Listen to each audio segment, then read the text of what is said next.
అందరికీ నమస్కారం అండి. ఎస్ఎల్ తెలుగు స్టోరీస్కి స్వాగతం. నేను చెప్పబోయే కథ ప్రేమ చెలగాటం, ఎపిసోడ్ నెంబర్ 45. మరిన్ని కథల కోసం నా ఛానల్ని సబ్స్క్రైబ్ చేయండి. మోహన్ రావు గారి మాటల్లో భార్య మీద తనకు ఉన్న ప్రేమ కనబడింది. అలాగే తనకు మోహన్ రావు నిస్సహాయ స్థితి అప్పుడు అక్కడ తన మాటల్లో తెలిసింది. తన భార్యకు హార్ట్ ప్రాబ్లం ఉంది. దానివల్ల కొడుకు ఆగడాలను డబ్బుతో కప్పిపెడుతూ భార్య ఆనందం కోసం, తన ఆరోగ్యం కోసం పాటుపడుతున్నాడు. పెళ్లి అయిన చాలా ఏళ్ల వరకు గొడ్రాలు అన్న పేరుతో బాధపడిన తనకు దేవుడు ఇచ్చిన అపురూపమైన కానుక విక్కీ. ఆ గొడ్రాలు అన్న పేరును తన నుంచి దూరం చేసిన తన కొడుకు అంటే తనకు ప్రాణం. అందుకే తన బిడ్డకు తను అమ్మ ప్రేమను తప్ప కోపం, చిరాకు లేదు, ఇవ్వను అనే వాటిని చూపించలేదు రమాదేవి. ఇక మోహన్ రావు, చరణ్ మాటలను బట్టి ఆన్యకు అర్థమయ్యింది. మరి వాళ్ళ పరంగా చూస్తే వాళ్ళదే తప్పని అనిపించలేదు. కానీ విక్కీని తను చేసే పనులు చూస్తే తప్పు విక్కీదే కాకుండా వాళ్ళ అమ్మా నాన్నల పెంపక దోషం కూడా ఉంది అనిపించేలా ఉంది. కానీ వ్యక్తిగతంగా మోహన్ రావు, రమాదేవి మంచివారే. అలా అని తన కుటుంబానికి జరిగిన దానికి కారణం మాత్రం విక్కీ. తను అలా అయ్యేలా పెంచిన వాళ్ళ పేరెంట్స్ అని నా పరంగా నేను ఆలోచించుకుని తన గురించి వాళ్ళ అమ్మకి చెప్పాను. కానీ రమాదేవి గారికి హార్ట్ ప్రాబ్లం ఉంది అని, తను ఇలా పడిపోతారని నాకు తెలియదు. వీళ్ళకి దూరంగా ఉన్నంతసేపు వీళ్ళంటే కోపం, చిరాకు. విక్కీని చంపాలని, వాళ్ళ అమ్మా నాన్నను క్షమించకూడదని ఇక్కడికి వచ్చాను. కానీ ఈ తల్లిదండ్రులు కూడా ఇలా బిడ్డ కోసం తల్లి బాధపడుతుంటే, భార్య బిడ్డ కోసం ఆ ఇంటి యజమాని బాధను చూడడానికి నాకు ఎందుకు ఇంత బాధగా ఉంది? వీళ్ళ బాధను చూస్తూ ఉంటే వాళ్ళ మీద జాలితో నా బాధను మర్చిపోకూడదు. మా పిన్నికి ఇచ్చిన మాటను కూడా నెరవేర్చుతాను. మోహన్ రావు, రమాదేవి గారు నా తల్లిదండ్రులతో సమానం అనుకుని వాళ్ళను అయినా వదులుతాను. కానీ అసలు ఇంతమంది బాధకు కారణమైన ఆ విక్కీని మాత్రం అస్సలు వదలను అని తన మనసులో అనుకుంటూ ఉంది ఆన్య. ఇంతలో డాక్టర్ వచ్చి, మోహన్ రావు గారు, రమాదేవి గారు ఆపరేషన్ కంటే ముందుగా ఒకసారి మీ అందరితో మాట్లాడాలని అంటూ ఉంది. మీతో మాట్లాడిన తర్వాతే తనకు ఆపరేషన్ చేయాలని అంటున్నారు అని అన్నాడు. అందరితో అంటే మీరు, చరణ్, ఇంకా మీ అబ్బాయి, ఎవరో అమ్మాయి పేరు ఆన్య అని అంది అని అనగానే డాక్టర్ మాటను విన్న అక్కడ ఉన్న వాళ్ళల్లో వారు ఒకరి మొహం ఒకరు చూసుకుంటూ ఎందుకు, ఏం చెప్పాలని రమాదేవి రమ్మంది అనే ఆలోచనలో ఉన్నారు అందరూ. సార్, మీరు తొందరగా వెళ్ళి వస్తే మేము తొందరగా ఆపరేషన్కు రెడీ చేస్తాము అన్నాడు డాక్టర్. సరే డాక్టర్ అని రమాదేవి చెప్పిన వారిని తీసుకుని లోపలికి వెళ్ళాడు మోహన్ రావు. రమా అంటూ కనుల నిండా కన్నీరుతో వెళ్ళి తన పక్కనే నుంచునున్నాడు మోహన్ రావు. మీరు బాధపడకండి, కానీ నన్ను మాత్రం మీరు క్షమించండి అని అందరినీ చూస్తూ, నాకు మీరందరూ ఒక మాట ఇవ్వాలి. మీరు నాకు మాట ఇస్తే ఏ బాధ లేకుండా హాయిగా ఉంటాను. ఇది నేను నా తప్పును సరిదిద్దుకునేందుకు అడుగుతున్న మాట. మీరు నాకు మాట ఇస్తే చాలు, నేను చనిపోయినా నాకు ఏ బాధ ఉండదు అని అందే రమాదేవి.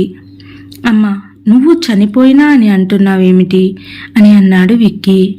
దాంతో రమాదేవి విక్కీ వైపు చూస్తూ ప్రేమగా తన కొడుకు చెంప మీద తన చేత్తో సవర్దీస్తూ, విక్కీ, ఇన్ని రోజులు నువ్వు ఏది అడిగినా అది నేను, మీ నాన్నగారు నీకు ఇచ్చాము.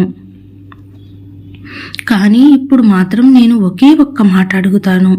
అది నీకు, మన కంపెనీకి, మరి ముఖ్యంగా మీ నాన్నగారికి చాలా ముఖ్యమైంది.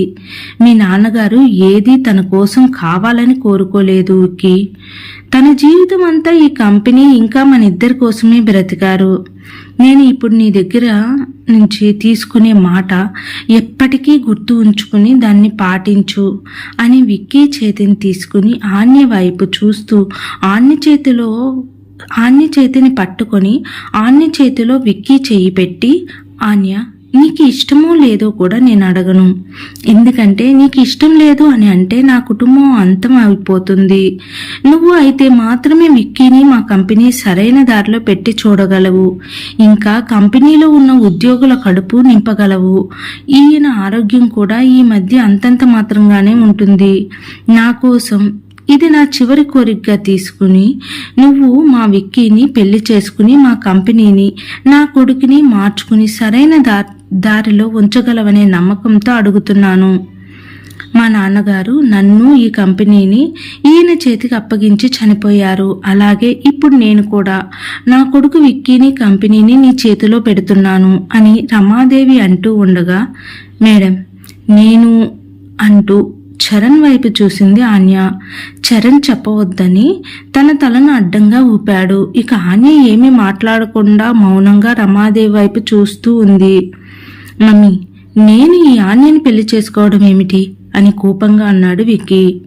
విక్కీ, నేను నిన్ను అడిగే మాట, నువ్వు ఆన్యను పెళ్లి చేసుకోవాలని ముందు దానికి మాట ఇవ్వు అంది. ఇక ఆ సమయంలో ఏమీ మాట్లాడలేక సరే అన్నట్లు తల ఊపాడు విక్కీ. దాంతో రమాదేవి చిరునవ్వుతో థ్యాంక్స్ నాన్న. ఇంకో మాట విక్కీ, ఏమండి మీరు కూడా వినండి. మన ఆస్తిలో కంపెనీలో వాటాని 2 భాగాలు చేసి ఒక భాగం విక్కీకి ఇంకో భాగం చరణ్కి ఇవ్వండి. చరణ్ నాకు 2వ కొడుకు, నాకు చిన్న బిడ్డ అంటూ విక్కీ దీనికి కూడా నువ్వు అడ్డు చెప్పకు అని అంటూ ఉండగా, పెద్దమ్మ నాకు ఏ ఆస్తి అవసరం లేదు, మీరు కోలుకుని తొందరగా ఇంటికి రండి చాలు అన్నాడు చరణ్. దాంతో చరణ్ను రమాదేవి దగ్గరికి పిలిచి తన నుదుటి మీద ముద్దు పెట్టుకుని, నీకు పెద్దమ్మను అయ్యాను కానీ అమ్మ ప్రేమను కాదు కదా, కనీసం ఒక ఆడదానిగా పెద్దమ్మ అని పిలిచే పలకరింపును కూడా నీకు ఇవ్వలేదు. నన్ను క్షమించు చరణ్, మీ పెదనాన్నను జాగ్రత్తగా చూసుకో, అమ్మా నాన్నలను కూడా నన్ను క్షమించమని చెప్పు అని అంది రమాదేవి. ఏమండి, మన అబ్బాయి యాక్సిడెంట్ చేసిన కుటుంబానికి అండగా ఉండండి, వాళ్ళ కుటుంబానికి రుణపడి ఉన్నానని చెప్పండి అంటూ శ్వాస తీసుకుంటూ ఇబ్బంది పడుతూ, ఆన్య నువ్వు నాకు మాట ఇవ్వు తల్లి, విక్కీని పెళ్లి చేసుకుంటానని చెప్పు అంటూ అతి కష్టం మీద పదే పదే అంటూ ఉంది రమాదేవి. ఇంతలో అక్కడికి వచ్చిన డాక్టర్ మోహన్ రావు గారు, ఈమె పరిస్థితి విషమంగా అవుతుంది, వెంటనే ఆపరేషన్ చేయాలి అన్నాడు. డాక్టర్ ఒక్క నిమిషం ఉండండి ఆన్య, నువ్వు నాకు మాట ఇవ్వు అని మరలా అడిగింది రమాదేవి. ఆన్యకు మాట ఇవ్వడం ఇష్టం లేదు. కారణం తను చరణ్ను ప్రేమించింది. ఇంకా విక్కీ తన చెల్లి భావనను చంపాడు, ఆద్యను కోమాలో ఉంచాడు. విక్కీ మొహాన్ని చూడ్డానికి ఆన్యకి ఇష్టం ఉండదు. కానీ రమాదేవి ఏకంగా పెళ్ళి అంటే అని ఆలోచనలతో మాట ఇవ్వకుండా ఆలోచిస్తూనే ఉంది ఆన్య. అమ్మా ఆన్య, కావాలంటే నేను నీ కాళ్ళు పట్టుకుంటాను, నువ్వు తొందరగా మాట ఇవ్వు అంటూ ఉన్నాడు మోహన్ రావు. తన పెద్దమ్మ పెద్దనాన్న అంతలా బాధపడడం చూడలేకపోయిన చరణ్ వెంటనే ఆన్య చేతిని పట్టుకుని ఆన్య మాట ఇస్తున్నట్లు రమాదేవి చేతిలో పెట్టాడు. దాంతో రమాదేవి ఆన్య వైపు చూస్తూ నవ్వుతూ కన్ను మూసింది. తను ఇవ్వని మాట తనకు ఇష్టం లేకుండానే ఇచ్చినట్లు అయ్యింది ఆన్యకు. ఇక ఏమీ అర్థం కాక అయోమయంలో నిలబడిపోయి ఉంది. రమాదేవి చనిపోవడంతో ఒక్కసారిగా అందరూ షాక్ అయ్యారు. మోహన్ రావు అయితే తట్టుకోలేకపోయాడు. ఇక విక్కీ ఆన్య మీద కోపంతో మండిపోతూ వచ్చి ఆన్య చెంప పగలగొట్టాడు. నీ వల్లే మా అమ్మ చనిపోయింది. ఎంతో ఆరోగ్యంతో ఆనందంగా ఉన్న మా అమ్మ నిన్ను ఇంటికి రమ్మని అనడం తను చేసిన తప్పు. ఏమంటూ మా ఇంట్లో అడుగు పెట్టావో ఆ పూటే మా అమ్మని మింగేశావు అని అనగానే, మరి నువ్వు కూడా భావనను చంపేశావు కదా అని కోపంగా అంది ఆన్య. నేను చంపాను. ఎలా చంపానంటే నీకులాగా ఉద్దేశపూర్వకంగా మాత్రం కాదు, నేను తాగిన మత్తులో చంపాను. మరి నువ్వు తెలివైన దానివే కదా, మరి ఇప్పుడు ఏం చేశావు? తెలివిలో ఉండి తెలివిగా మా అమ్మని చంపేశావు. ఆ రోజు కూడా నేను నిన్ను కారుతో గుద్ది చంపాలని అనుకోలేదు, చంపుతున్నట్లు బెదిరించాలని అనుకున్నాను. అయినా నన్ను ఎవరైనా కొడితే నేను ఊరుకోను, వాళ్ళని భయపెడతాను, బెదిరిస్తాను. అంతేకాని నీకులాగా పనిగట్టుకుని ఎవరిని చంపలేదు. నా మీద నుంచి కేసు లేకుండా చేసుకోవాలని అనుకున్నాను. ఎవడి స్వార్థం వాడు చూసుకుంటాడు కదా, అంటూ అక్కడి నుంచి చనిపోయిన వాళ్ళ అమ్మ దగ్గరికి వెళ్ళి, మమ్మీ నువ్వు ఇలాంటి దాన్ని నమ్మావా? నిన్ను చంపిన దాన్ని నేను ఎలా పెళ్లి చేసుకుంటానని అనుకున్నావు? చనిపోతూ ఎందుకు ఇలాంటి మాట తీసుకున్నావు? నువ్వు అడిగిన మాటలు అన్నీ నాకు ఇష్టమే, కానీ ఆ ఆన్యని మాత్రం నేను పెళ్లి చేసుకోలేను మమ్మీ. అసలు ఎందుకు నా దగ్గర ఆ మాటను తీసుకున్నావు అంటూ ఏడుస్తూ ఉన్నాడు విక్కీ.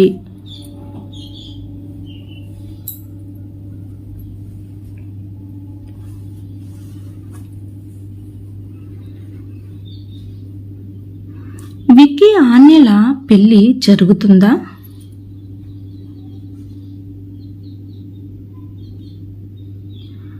చరణ్ ఆన్యల ప్రేమ గురించి విక్కీ తెలుసుకుంటాడా?